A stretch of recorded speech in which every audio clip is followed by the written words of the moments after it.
I recently heard about a new hopping technique called dip hopping on a Brulosophy episode. Naturally, I did some research and I want to try it out. But first, I gotta go make some beer. Let's get going.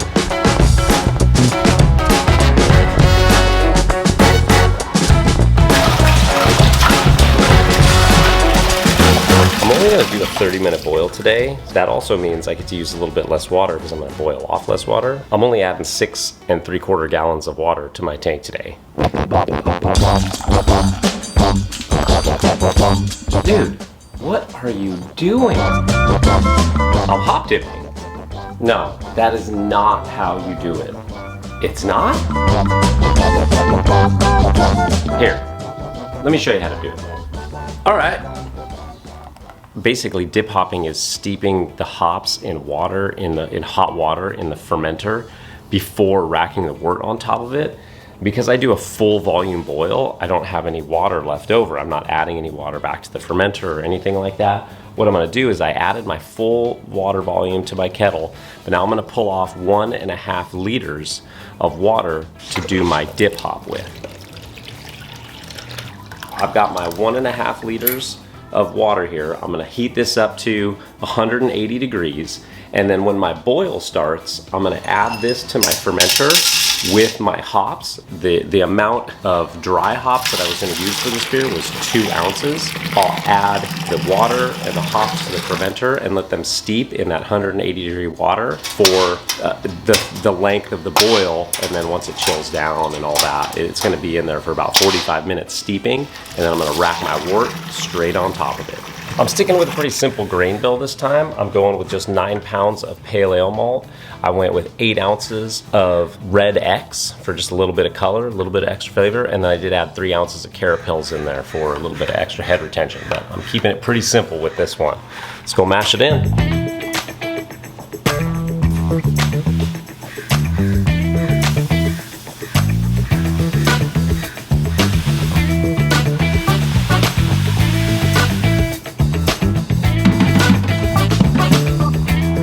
Trying a little something new today because I'm going to be fermenting in a non-pressurizable fermenter, and it's a pale ale and I want it to retain some of its hoppiness. I'm going to try a little ascorbic acid thanks to the boys over at Genus Brewing.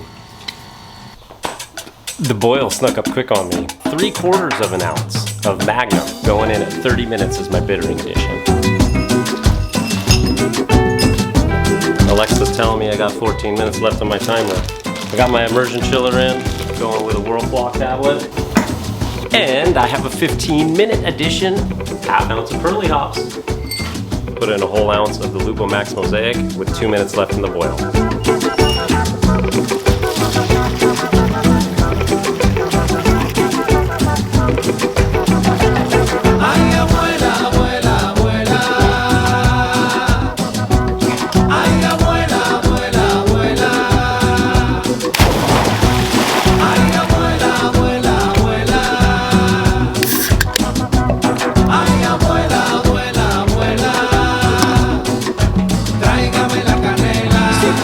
So good. If you have not tried dip hopping yet, I highly recommend trying it. Beautiful color. Definitely lighter than I'm used to. I don't know why I had never tried it before. I don't know why I had never heard of it before.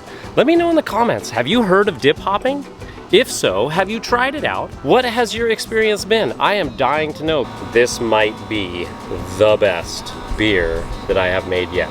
It was so good that I tried immediately dip hopping again with the next beer that I made, which, spoiler alert, is a New England IPA with 5 ounces of hops in the dip hop this time instead of 2. You should definitely be trying out dip hopping. I mean, the aroma and flavor is like so pungent. It's amazing. Not only are the results amazing, but it's easier. I don't have to open up my fermenter. I just do it all on brew day. It might be the new way that I dry hop. I'm just gonna dip hop instead of dry hop. So, let me know, and cheers.